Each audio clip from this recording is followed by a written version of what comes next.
पश्चिम बंगाल में पंचायत चुनाव में तृणमूल कांग्रेस ने बड़ी बढ़त हासिल कर ली है। इस पर बात करने के लिए हमारे साथ हैं बंगाल के मंत्री शशि पांजा जी। ये बताइए शशि जी, जो जीत हासिल कर रहे हैं उसमें कितना योगदान पार्टी का है और कितना योगदान जनता का है?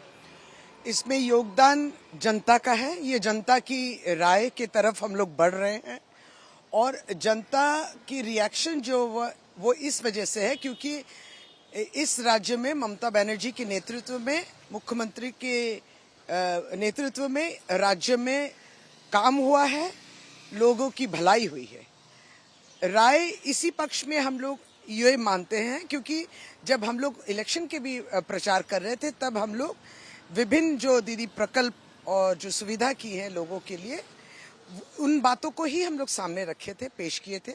लेकिन साथ ही साथ हाँ, केंद्र सरकार जो है हम लोग के संग जो बदसलूकी करते हैं और जिस तरीके से हमारे पैसे जो हमें मिलना चाहिए वो नहीं देते, 100 दिन का काम और बंगाल के गरीब के ऊपर सिर में माने बंगाल के गरीब के लिए घर।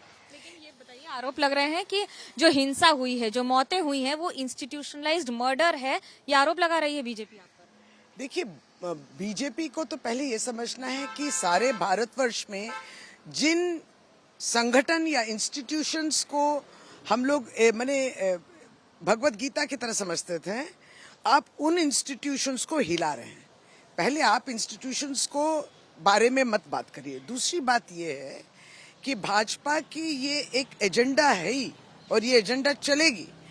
वो 2021 के पहले भी जिस तरीके से बदनाम करने वाली जो बात थी, बंगाल को बदनाम करो, और हारने के बाद हैकल जो है बने, हारने के बाद और भी जो है पीछे पड़ने वाली बात आ गई है। और पंचायत भी वो लोग इस तरीके से ही एजेंडा पहले से ही इसकी रचना किए हैं। दीदी, मौत तो टीएमसी के कार्यकर्ताओं की होगी, मौत को कैसे जस्टिफाई कर सकती है सरकार?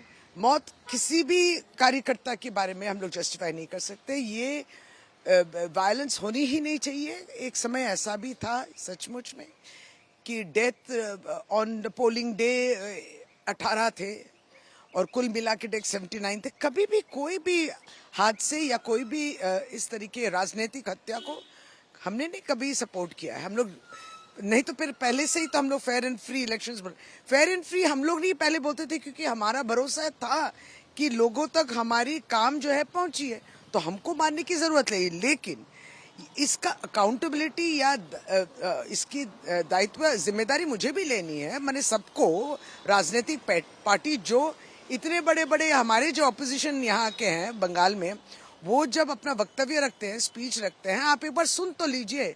आग लगा दो, इसको भड़काया, उसको भड़काया, उसको उत्साहित किया कि हाँ तैयार रहो डंडा वंडा लेके मारपीट के लिए। राज्यपाल ने भी सवाल उठा दिए इस पूरी प्रक्रिया पर और प्रशासन की भूमिका पर। देखिए, राज्यपाल ने उठाया है। राज्यपाल को पार्टीसन, नॉन पार्टीसन एटीट्यूड रखना है। उनको थोड़ा न्यूट्रल जगह से देखना चाहिए। यही हम लोग आशा भी रखते हैं, सभी कोई रखते हैं, एक गवर्नर से ये आशा रहती है।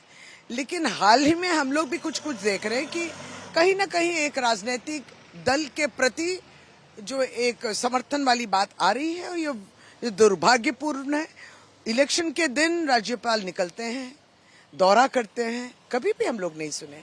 स्टेट इलेक्शन कमीशन कहीं भी कोई भी राज्य में जब एक इलेक्शन हो रहा है तब तो उस इलेक्शन के दौरान जहां जहां इलेक्शन हो रही है एक एमसीसी है और कमीशन के अंडर में सब आ जाता है। लेकिन यहाँ राज्यपाल निकल पड़े, प्रभावित करने वाली बात आ रही है। तो उनकी न्यूट्रलिटी को लेके हम सम्मान देते हैं उनको, चेयर को, उनको भी। लेकिन न्यूट्रलिटी को लेके तो सवाल बहुत सारे खड़े। आज के दिन भी गिनती हो रही है लेकिन वो चल पड़े। बीजेपी ये कह रही है कि ये वोट नहीं, ये लूट है। और दूसरा आरोप लगा रही है कि केंद्रीय बल जो आए थे उनको अंधेरे में रखा गया है जानबूझ। देखिए, बीजेपी, सीपीएम, कांग्रेस सब बहाने बना रहे हैं। आप इतना बहाना पहले से ही आपको मालूम है, कहीं ना कहीं इट्स अ फोरगॉन कंक्लूजन कि आप जीतेंगे नहीं। तो इसके तो बहाने पहले से ही तैयार हो रही। आप पूरा स्टोरी आप देख लीजिए। लेकिन सबसे दुख वाली बात है कि आप जैसे भी बहाने बनाए लेकिन लोगों की हत्या नहीं होनी चाहिए। यहाँ तृणमूल कांग्रेस करीब 70 भाग तो तृणमूल कांग्रेस का जो सत्ता में है पार्टी, उसी के कार्यकर्ता की खून हुई है। तो ये भी तो अब सत्ता में प्रशासन की विफलता है कि नहीं है? नहीं, देखिए सेंट्रल फोर्स वाली बात आप भी बोल रहे थे, तो बूथ पर थी, मैं हत्या की बात करूं, क्या वो प्रशासन की विफलता है कि नहीं? नहीं, प्रशासन को काम करने, इनको भरोसा है। ये कहते हैं इनको इलेक्शन कमीशन पे भरोसा नहीं है, कहते हैं स्टेट पुलिस पे भरोसा नहीं है, ये राज्य सरकार पे भी भरोसा नहीं है। तो स्टेट पुलिस को कभी भी काम करने के लिए सहायता करते हैं, काम तो करना है। जब भी देखो तो कोर्ट दौड़ते हैं, कोर्ट नहीं हो तो सुप्रीम कोर्ट दौड़ते हैं, या तो फिर सेंटर में जाते हैं, या तो वहां से टीम्स आती हैं। ये national human rights commission team आएगी बंगाल, लेकिन मणिपुर नहीं जाएगी।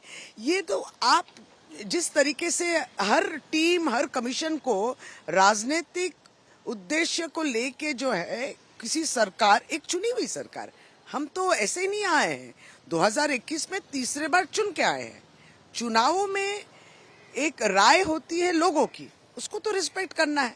ऐसा करके जैसे हमेशा लूट के हम लोग आ रहे हैं, ऐसी तो बात नहीं है।